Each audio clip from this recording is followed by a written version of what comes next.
Hey, most meetings suck. They're a waste of time, right? But great ones, they create clarity, close deals, and really change the culture. Yeah. If your team groans when a meeting invite pops up, you're leading wrong. And today we'll fix that.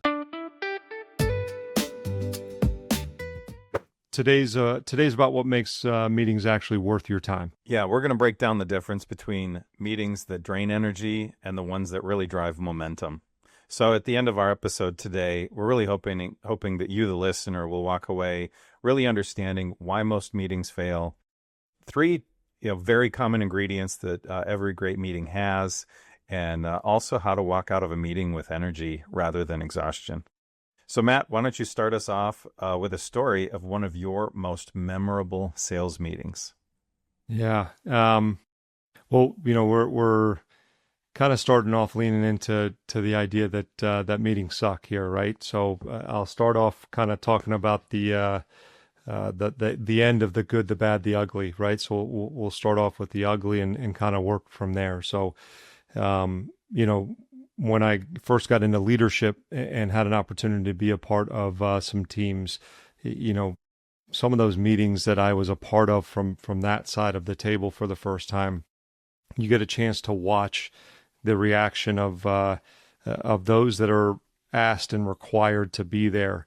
And one of the things I started to recognize right away in I think the second meeting that I was a part of for this organization, and I'm not going to call people out because I think the intent was right and good, but there's also a little bit of like, we got to check the box, and we have to have a meeting every week and get the group together to do these things because that's what all good teams do. At the end of the day, though, that was the biggest problem with the meeting, is that it was the requirement of all good sales teams as we get together and we do these things, right? And there really wasn't a driving purpose other than there was a person standing in front of the room who was preaching to the group.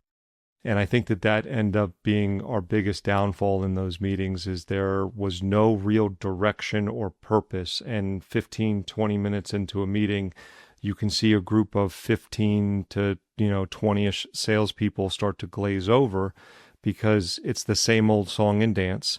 It's the same old conversation, and we're not getting anything out of being here other than we had to get up a little earlier. We had to miss appointments instead of being out with the opportunity to make money. And there's no value that's being added other than somebody gets to stand up there and remind us of how important they are to, the function of the business, so to speak.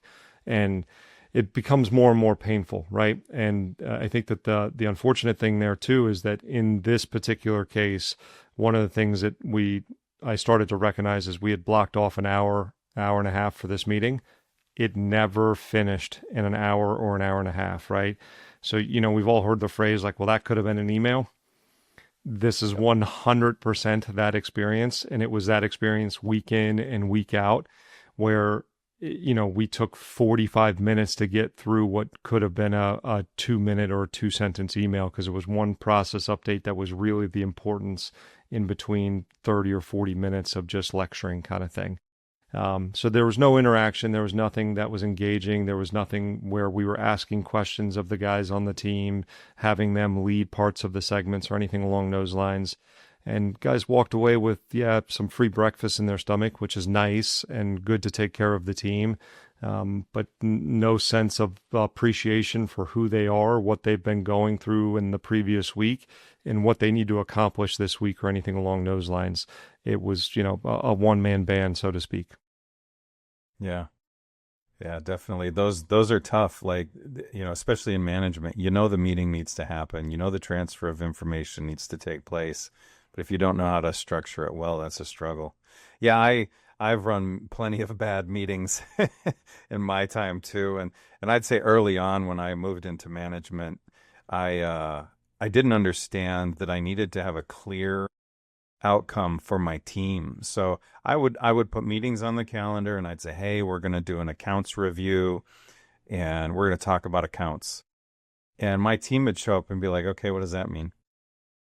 And I'm like, well, like account stuff. Let's talk about account things. And I didn't understand that I had to show up and say, this is the priority of the meeting. Yeah, the general overview is your accounts, But today, let's be hyper specific and let's focus on this aspect and let's finish the meeting with a key takeaway.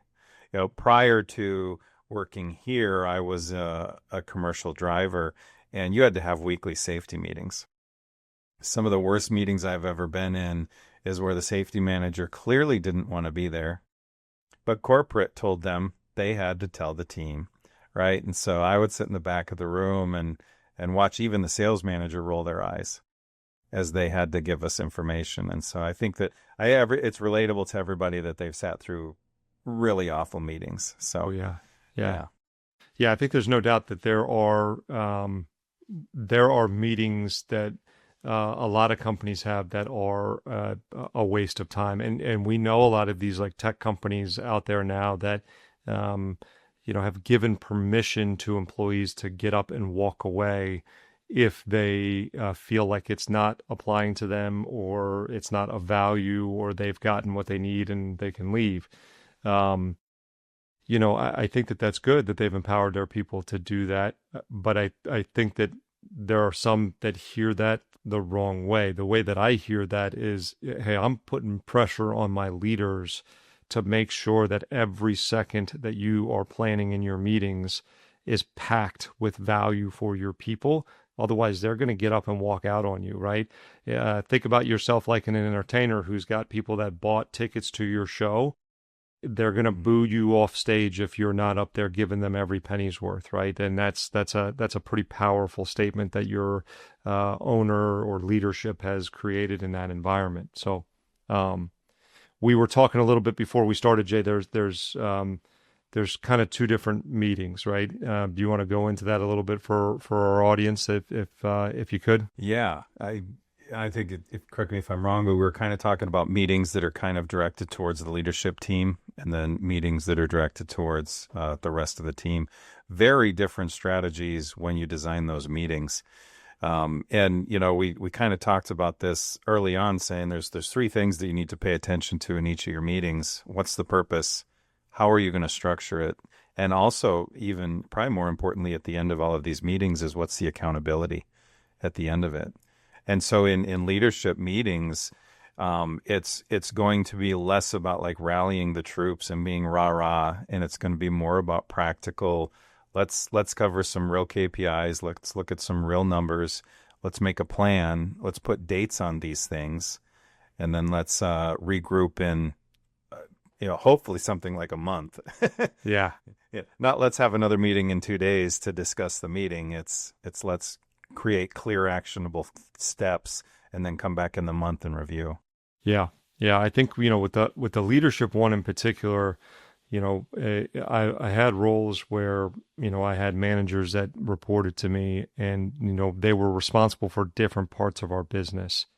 The important thing to remind yourself is that when I take them out of their day-to-day responsibilities, I'm putting a pause on their production for the business. I'm also taking them away from their direct reports. So the efficiency needs to be top of mind for what we're doing. And I think the organization of what we're doing needs to be very, very clear. So the expectations of what we're going to do and the process of how we're going to work through our meeting needs to be really well laid out for everybody prior to that meeting, so that we stay on task and we move through the meeting very quickly, very efficiently. So everybody's got we talk about those three things. For me, it was always, we're going to report out on these things that we're all responsible for that have an impact on the other parts of our business, right? So marketing, you're going to report out on these three things. If they're working great, you're going to tell us these are the three things that are working great. These are what we expect to continue to work great, or these are what we're anticipating to have challenges with in the coming weeks. And here's what our plan is for it, so that the next person down the line, whatever that department might be that could be affected by it, they can start planning accordingly as well too, right? Sales, same thing. Production, same thing, whatever it might be. And we go around in that manner. The other thing would be if there's a report out on something that a department needs from a different department. Hey, we're struggling with this because we're getting something else from a different department. It's just an airing of grievances. This is a, teammate supporting another teammate. I'm not playing referee in the meeting at this point. If we need something like that, that's a whole different conversation because we got multiple departments here. And again, we need to be respectful of the fact that we are all being taken away from our direct reports, who we are a resource for, and they need us in the field to be productive at this moment, right? And, the third part of this element is my responsibility is to make sure that they all know the direction the whole company is moving in. So they're going to get an update from me where we're going according to the plan that we had laid out at the beginning of the year. How are things moving in that direction? What I see as our potential hurdles or problems that we're having, and what I'm doing to help set them up for success. And again, as long as we're all seeing those things, reporting those things out, we can be in and out of that meeting in a very short period of time. It's important for us all to be touch base so we know that, hey, we're on top of the things we're supposed to be on top of. You can trust me to be looking at the things I'm looking at, and I can trust you the same way, right? And that's really what that meeting is for. For me, those were the three elements that were there, right? And I think that was a really good, efficient use of time. If there was a project that we all were working on, cool, you were bringing your part of the project, I'm bringing my part of the project, here's the update, the status, and we can put them all together. But those were things, like you said, that maybe we're doing quarterly, monthly, whatever it might be. But that, I think, is a different type of meeting than that second meeting we were talking about, which is you're meeting with like your doers, right? Sales manager meeting with sales reps, your marketing manager meeting with appointment setters, call center reps, whatever it might be, right? Did we miss anything there that you can think of? No, that was pretty good. I was going to say, I was in my accounts review meeting. I realized that a lot of what was reviewed in that meeting actually could have been an email. So I don't be afraid to let your meetings evolve. You might come in with an initial intent that this is going to be really great. And eventually I was like, wait, my team, they can send me end of week email with major changes to their accounts. I don't need them to walk into my office and tell me. I don't need 20 minutes of our time wasted when it could be an email. And so we've kind of turned the accounts review meeting more into a collective, like a review of Meta or a review of Google Trends, and then a collaborative time to discuss what's working and then what we want to try next. So definitely let those change. And then on the other side of that next level of meeting is the doers.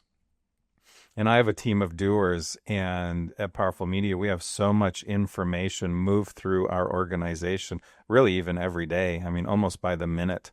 I laugh. Our office phone here I'll throw it up there so you can see it. This has 28,000 WhatsApp messages have come through this phone. Those are unread ones to the office phone. And so just the level of communication that happens here, every week we have a mandatory Tuesday all-team meeting where we review results from the previous week so everybody knows how they did. And then we review updates to individual accounts so that the doers are kept up to speed. Here at Powerful Media, if you if you take a couple of days off, or if there's a couple of days between shifts, a dealer could come and go, right? You could have, this dealer is no longer a part of Team Powerful. We just onboarded 2 other dealers. You have to learn all this information. And so those meetings are very deliberate, very intentional. And we just had this discussion with you the other day about how do we continue to make it interesting. Right. It is kind of same old, but we definitely want to interject opportunities for the team to share, as well as changes to the meeting structure to keep it interesting, like Hippo. Yeah. That's there's little things that you got to do to keep it interesting. We did get a chance to talk with the managers in the Powerful world there who run that meeting, and one of the challenges that I know we have is, I referenced in that conversation my days as a baseball coach, and for any of us that have coached or played sports growing up, on any level, one of the things you have to do constantly as an athlete is work the basics and the fundamentals, and that's a part of every practice. Coaches have to find a way to make fundamental drills exciting and new every time you show up to the field. They can't skip them. They're called fundamentals for a reason. They are part of the process of being as good as you can possibly be. You can't ignore them. They have to be part of everything you do. But they can become old and stale very quickly, very easily. The greats of all time, right? Michael Jordan, Wayne Gretzky, all of these guys, they do those drills every single day. That's what makes them better than anybody else, is they have an appetite and a brain that can allow themselves to do that, where others get bored very easily with it. Well, as a coach and a manager or a leader, you have to find ways to make them creative and exciting for others, and find ways to rotate those around the same idea, just differently, kind of thing. But, I think one of the things that's important when you're structuring a meeting, there has to be consistency in your structure, right? But maybe a different feel in the approach at times, so that it feels new and fresh and different. Because again, if it's the same old thing, then it's the same old thing, and that's a problem. So I know one of the things that you're big on is your core values, which I'm in total alignment with. And I know that's usually part of the start of most meetings for you guys. You maybe pick a value, one value, all of the values, those kinds of things. I think that's a great thing to start with most meetings. It might be something the team needs a reminder of or something along those lines, but it's a reminder of who we are, why we're together. And I think that one of the things that's maybe forgotten about by the doers or even the leaders at times, of like, meetings stink, or I don't like being a part of meetings. Part of the reason to get together is a reminder of you're part of a team and it's a culture, and it's good to get them together and remind them of that at times. And usually there's somebody in the group that's struggling with that and needs that, touch base, that feel. So that's a good thing. I know in your meetings, in those meetings in particular, you generally start with like numbers and show numbers, right? How critical do you believe that is for the doer level of the meeting, especially? Yeah, the phrase, what does winning look like? Every level of the organization, you have to be able to put a clear picture of what does winning look like. And for us, the metrics we track, we give them an overall view of how Powerful Media did the last week, which is total appointment volume, appointments set. And then we highlight different accounts that maybe did exceptionally well or maybe struggled the previous week. And then we have some internal statistics that we track for ourselves, such as how many appointments during that week were scheduled through Goldmine efforts. And every week, it's very much important for us to say, hey, we came in, our expectation is like about 25% of all appointments. And we came in 19% last week. Let's talk about that real briefly. And we always celebrate. We use Canva, so we do a presentation. My whole team is remote, so we do a Canva presentation, and then we discuss those numbers. But it's fun to have the team. We do through Google Meet as well, and you can see in the bottom of your Google Meet, they can do emojis. Yeah. So they can do the laugh emoji or the hand clap emoji or the little celebration emoji. And so we've been like focusing on just getting the team involved in that stuff, because it is very important. What does winning look like? What's the scoreboard? Yeah, I had a leader one time tell me that they didn't want to do that kind of thing because they didn't want to shame people that weren't doing well. And, I appreciate the thought process in that regard. Personally, I think it's a little soft, and unfortunately that might be something that's a reality at this point. But the thing that I pointed out was, they know what their numbers are. The other players on the team know that person isn't doing well because likely somebody has talked to somebody else and they've complained about, what's going on, and the other person has talked to a different person as well too. There's a big reason to show those numbers, right? If you've created the right culture on your team, the person that's doing well sees the other person that's not doing well. They are going to go like, hey, what's going on? Like, let me help you out. Or better yet, the person that's not doing well should be seeking out others that are doing well to find out what they're doing differently, right? One of the things that I've always maintained, right, whether it's the marketer or it's the salesperson, the only thing that's different is something that they're doing, thinking, or saying, right? Because it's the same lead sources, it's the same geographical areas, same products, same resources, same everything else. The only thing that's different is your mindset, what you're doing to get ready for the appointment, whatever it might be.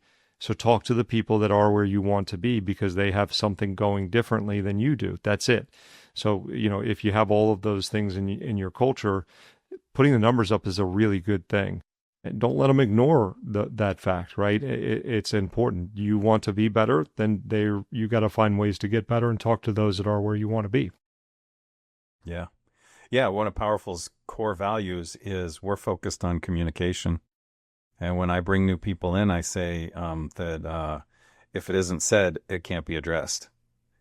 And, going back to you and I have addressed this in a previous episode, if an employee is let go, they better not be surprised. Mm-hmm.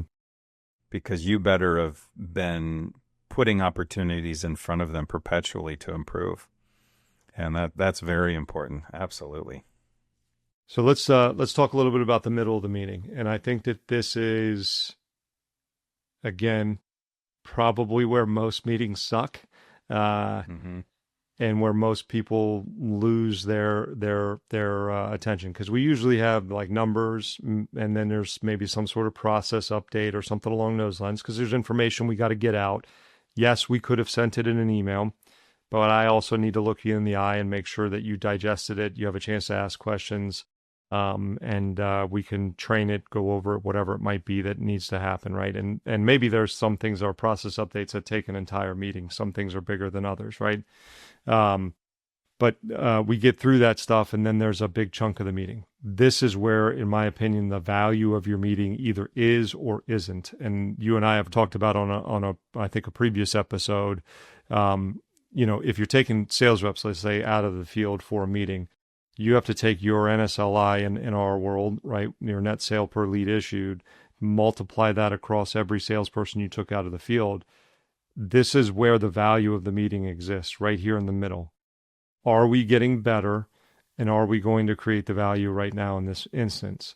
In my personal opinion, the only way you can do that is if you're working on some sort of skill set thing that's going to make everybody in the room have an aha moment of, either like, you know what, I'm not doing that anymore. I could be better in this area, something along those lines. I think you know what I'm going to say. I think that there's really only one way to do this. If you had to guess, what do you think that is, Jay?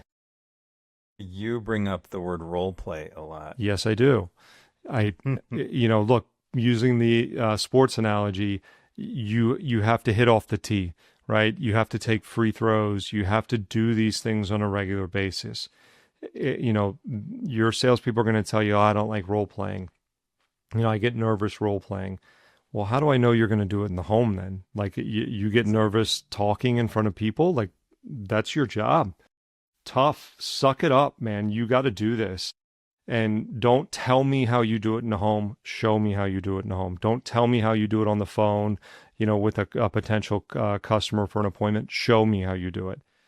And as the person that's helping them role play, you got to stay in role and be the customer and tell them how it made you feel when they said the thing that they said. This is how we get better. This is how we do it. You don't get another chance to practice. This is the only time we have to do those things, right? You can do group discussions, you can do panels, you can do all of these things, but the only way, in my opinion, to get better is constant role play. If you're not doing those things in your meetings, it's a waste of time. It is a bad meeting, in my opinion, okay? The other option I think you can do is you got people that are doing something exceptionally well that the rest of the team might be struggling with. Put them on a panel and put them in front of your room and let people pick their brain. Like they have a positive mojo going on about something. Let the rest of the team that feels maybe negative or discouraged about it hear from their peers who are having success in it. You can say it till you're blue in the face, but they don't believe you. They believe the person that's doing it, right? I joke that as much as I say like I can go out and do it, I'm stuck behind a desk, right? And they look at me going like, yeah, all right, old timer, like you haven't run a lead in however many, months or years, in their opinion, like you don't know what you're talking about anymore. But the guy that's sitting next to him, in the meeting, they believe a little bit more. So, I know you guys are doing a little bit more of that and talking a little bit more about that. And maybe it's me being an old man yelling at clouds at this point, but I can't see another way to do it. Tell me I'm wrong, Jay. Yeah, no, you're not wrong. And I think that This goes back to embrace the discomfort. We've talked about that a lot too. You have an email signature, something about being comfortable, right? Yep. And being able to just present to them, hey, let's all be uncomfortable together. And we do a lot of role playing early on with training, and then we do a lot of like employee spotlight with great conversations. But even internally with us, we definitely need to add more role playing. That's an ongoing thing within the team. One of the things that I love about our team, and I wasn't privy to it, the team let me in on it. I'm like, hey, can I help with this? And they're like, oh no, I've already been talking to so and so. Oh, we have a separate WhatsApp group going on about this issue. We're taking care of it. I'm like, oh, that's phenomenal. You guys are already connecting outside of scheduled meetings, outside of time with leadership, and you're solving these problems on your own. And yeah, definitely the role play and the back and forth is really important. Yeah. The quote is growth and discomfort cannot, or growth and comfort cannot coexist. Yeah. Right? I forget who said it. It was a CEO. I'll hopefully remember her name before the end of this, but I love it. It's great. Yeah. Can't. Yeah. If you're comfortable, you're not getting better. Yeah. And to the business owners out there listening to this, a lot of times we actually started a business thinking that it would create comfort. Thinking, oh, if I only made more money, I'd have more freedom, right? There's books out there about buying back your time. And it's like you don't get there by being comfortable. You get there by being oftentimes extremely uncomfortable for days and weeks and months and years at a time. And so it's very important to pay attention to that and instill that in the organization that you lead. I couldn't agree more. Yeah. So Jay, we got a good start to a meeting. We got a good idea of what should be in the middle of our meetings, right? And right before we get to the end here, because I want to make sure we have a good finish to this, I want to make sure we don't gloss over a comment you made here at the beginning. You mentioned that your team uses Canva, and in our conversation yesterday with your team, going over some notes about maybe ways to highlight or spice up the meetings that they're doing. I mentioned that I love the fact that they use a slideshow. I hate PowerPoint personally. Like, I hate putting them together. I hate doing them.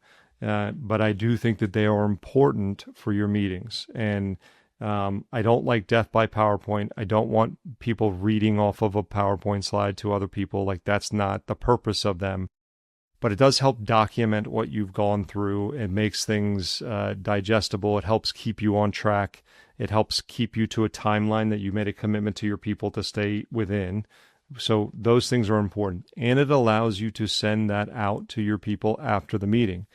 These are the things we covered. These were the updates we went over, right? You're going to ask, does anybody have any questions? But you know as well as I do, most people aren't always that comfortable with raising their hand saying, I didn't get that, I don't understand it, in front of a room full of their peers, especially.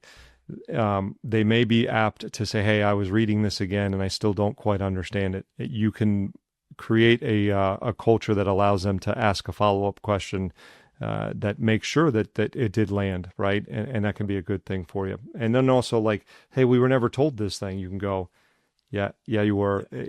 Check the email too. We went over it on this day. I sent the email out after the meeting, kind of thing. So, not that you want to play the game of I gotcha with anybody, but sometimes, unfortunately, you're going to have to say, like, we did go over it, and I gave you a chance to ask the questions. You told me you understood it too. So, yeah. So the end of a meeting. You've put a lot of really good content together at this point, and we feel like we've made it valuable. But I know you coach, for fun, I would say too. I think that's a passion of yours. Right. You can give great advice, but something's got to happen with it. So what's important about the way we finish these meetings? Yeah. There has to be something to take away from it. And in the higher level, obviously, we're looking at KPIs, and if numbers don't line up, what are we going to do about it? And what are you going to report back? I don't like the phrase deadline, right? It feels kind of foreboding. And so a lot of times I'll say, what are you going to bring back to me in our next meeting? Mm-hmm. What does a win look like between now and the next time we meet? And in coaching, it's client-led, and so you let them pick the thing that they're going to do. But in business where you run the meeting, you say, hey, I need this done, before we meet again. What does that look like for you? And then set the expectation. Next time we meet, bring it with. Yeah.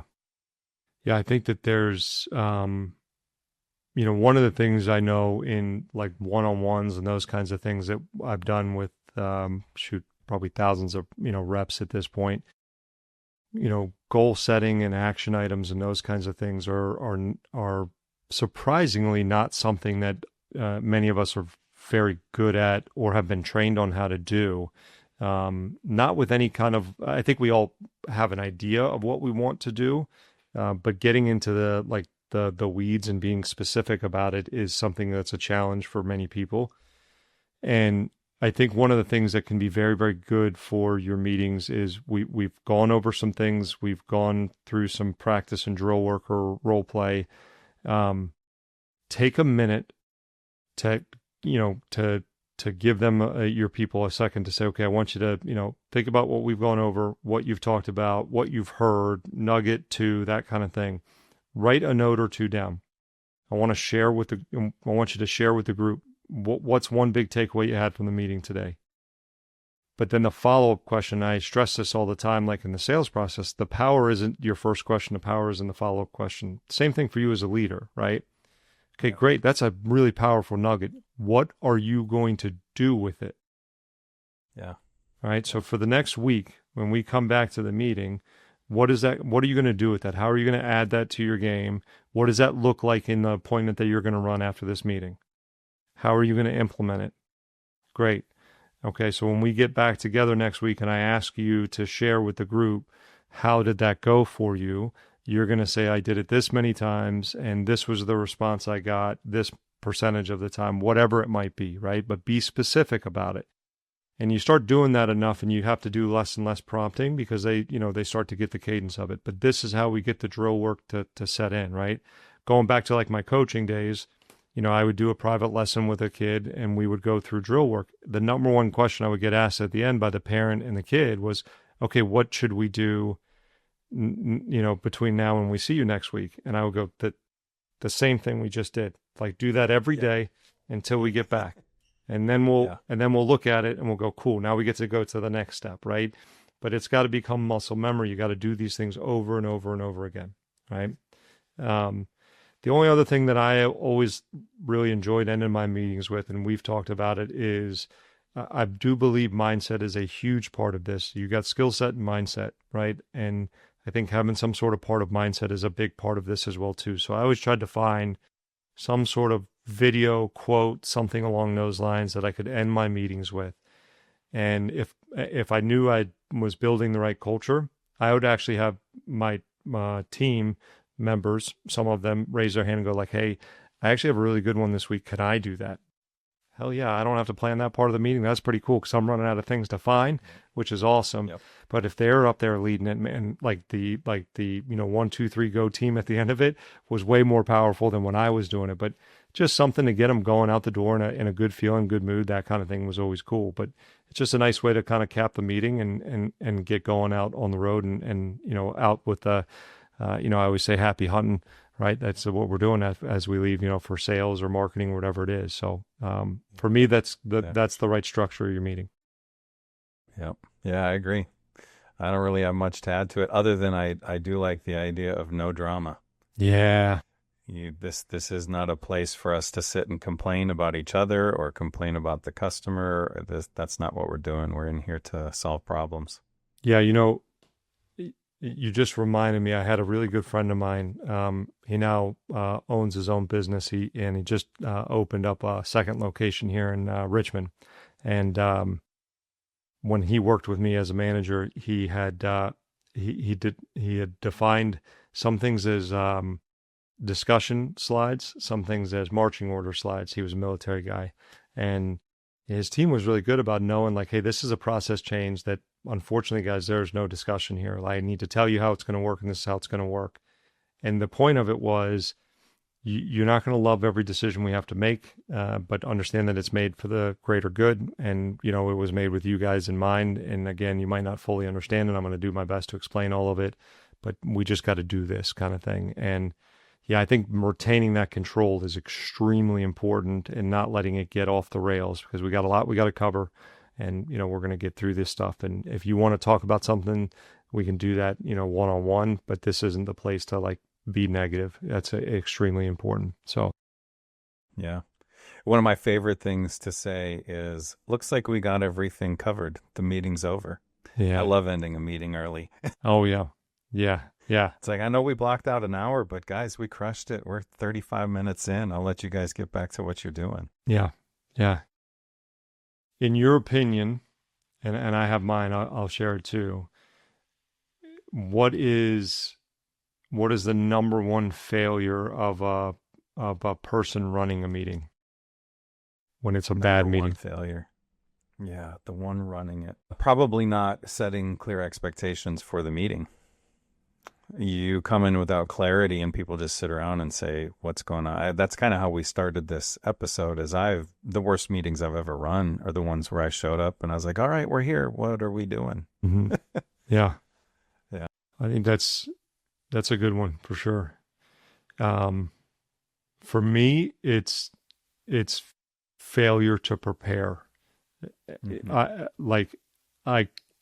I can sniff that out so quickly watching a meeting being run, that you had some ideas that you took and jotted down a couple of quick notes and went, cool, I'll fill an hour around these topics, but you're not overly prepared for this meeting. And I'll give you a quick story. So I had a really good, I'll call him a teacher in this, when I was with Renewal by Anderson. We had he was a national sales manager, got hired. He came in. We actually spent 2 days prepping for a meeting that we were going to run for our team. And we knew our team inside and out. He actually had us go through every single slide, build them together. And then the next day we came in and did a dress rehearsal. It was a full day meeting that we were putting together. Yeah. Where in front of him, we were going through our slides and presenting them as if the room was filled with the reps. Now that was a little bit of overkill for how you would normally maybe prep for a meeting, but the point landed very heavily with me that if we're going to take them out of the field, it needs to be really, really well done. And you need to know your mark and where you got to be, and it's got to be buttoned up and that kind of thing. And to this day, I put together the meetings, by notes for the entire week. And then the day before it's in the slideshow. And the night before I'm going through the slides to make sure I know exactly what we're going to be talking about at each, minute of the meeting. And if it is going to go off the rails, or I need to cut time, this is what I'm cutting, because I can cover this next week and get to the stuff that's important. So that failure to prepare, your people know that it didn't matter to you to be prepared for this, and that's a waste of their time, definitely, because it was a waste of your time too. Yeah. Yeah, and we were just talking about this, I think it was earlier today too. As the leadership goes, so goes the people. And oftentimes organizations take on a larger personality of the person in charge.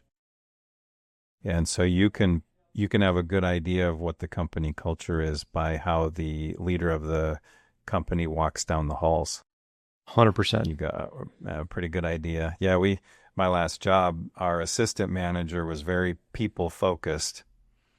And he eventually was promoted into the general manager position, and the entire culture shifted. Because the previous general manager just cared about numbers, sat in his office, looked at spreadsheets, kind of only stepped out of his office to tell us we were doing something wrong. And the assistant manager was walking the halls, shaking hands and kissing babies, so to speak, in the hallways. And when he moved into that general manager position, things got way better in the company. And that's same with meetings. If the leader doesn't care enough to prepare the meeting, the team's going to feel that. Yep. Agreed. That's good. Well, we're probably at time here. We're going to run through some 3 rapid questions. So I'll ask you each of the questions, and then you can return the favor. But first one, worst meeting you've ever been in, and what did you learn? Yeah. Funny enough, it was actually it was a snow day. So we were all working remotely, and my kid was probably 3 at the time. So this was a leadership meeting, and it was a meeting that should have only been about 45 minutes, right? It was 3.5 hours long. Oh, brutal. 3.5 hours of staring at a screen, and quite literally, I don't think anything got actually accomplished or decided. And I think that the thing that I learned from it is there needs to be, in a leadership meeting in particular, right? So I think it's very good to make sure that everybody feels like they are, not feels, but is part of the decision, that they have input. But there also needs to be, like you said, very clear expectations, clear direction, and very clear kind of guidelines as to like how a meeting's going to run and how decisions are made and who is responsible for the final kind of banging of the gavel. If not, 45-minute meeting is going to turn into a 3.5 hour meeting because there will be disagreements, there will be back and forths, and somebody doesn't like step in and go, great, I've heard everything, this is how it goes.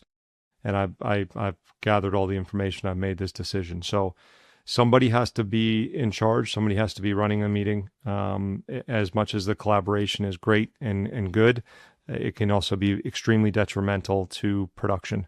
And that balance is extremely important. So, mind you, I also had, I think, like I said, a 3.5-year-old sitting on the other side of my screen going, can we go outside in the snow for the first time, right? And so that was extra painful. So clear direction and clear person in charge and responsible. Mm-hmm. So question 2 was one rule you'd enforce in every meeting. It sounds like maybe you answered that in the first question. Yeah, a little bit. You know, I think if I were going to have a clear rule, I would actually make a rule that my people get to enforce on me. So I always blocked 2 hours for I'll use for sales meetings. Always blocked 2 hours. My promise to them was that they would be out in an hour and a half. I would never plan for longer than an hour and a half. And if I was the one that was going to make it go an hour and a half, over an hour and a half, they could call time and I had to stop. If they were talking and the discussion was going longer because they had something really good that they wanted to keep talking about, we had 2 hours and the room was reserved, and that's their time. They can use it however they like. But that was the rule that they had for me. They can cut me off anytime. That's good. That's a good rule. So favorite meeting hack or tool that actually works? So it's a good one. You know what? I think putting somebody in charge of parts of your meeting. And, you know, so one of the things I'll give you as an example, we shared this one actually the other day with one of your managers. When I was working with a rep, for example, that might be struggling with something and we were seeing good progress or they had success with something that they had been struggling with for a long time, in order to build their confidence and solidify that success, I would go, man, you're crushing it here. This is awesome. I'm really proud of you. I need you to teach the team what you're doing. Now, the face I would get was like, what? Yeah. What does that mean? Like, you're going to get 10 minutes in the meeting to like show them what you're doing. And, the Thursday before the meeting or the Tuesday, whatever it is, we'll get together for our little mini session. I just want you to show me what you prepared. I'll put it in the slides and I'll help you prepare a little bit more to make sure you're ready for it. So I'll get them ready for, presenting in front of the team. 2 things are going to happen. One, they're going to over prepare for it because they don't want to be embarrassed in front of their peers. And it's going to be better than the training that you could do because, again, it's somebody that's doing it alongside of them. And they're just going to end up with so much confidence from it because you're breeding confidence in how they're doing.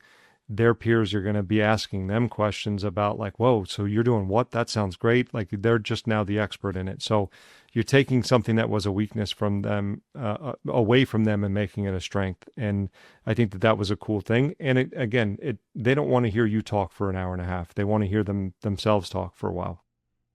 Yep. Agreed. That one's good. Yeah, good stuff.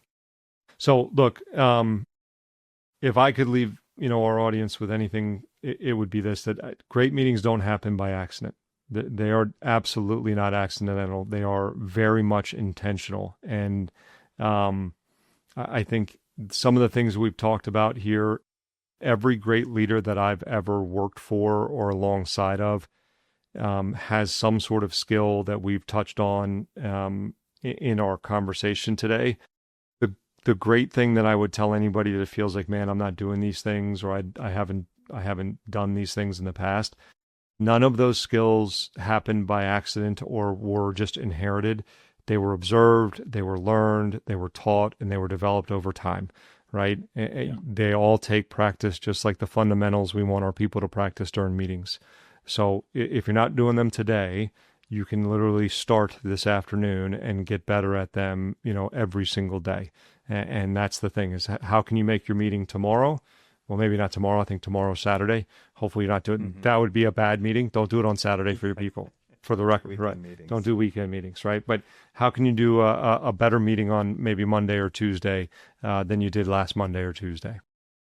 Yeah. A good listener challenge is audit your next meeting. Say, did it create clarity, accountability, and energy?